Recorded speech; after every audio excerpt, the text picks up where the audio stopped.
how to change and customize photo style while taking a picture in camera on the iPhone 17 or 17 Pro Max.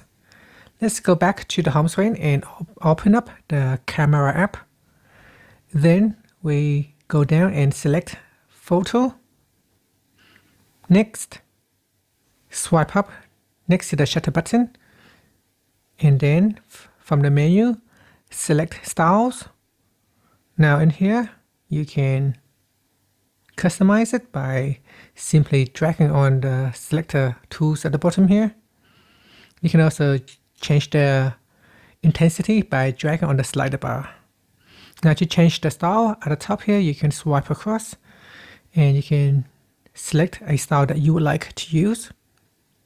So we've got stark black and white, and here we can change or customize the mood, and then you can change the intensity, and then after that you can take the photo, and that's it.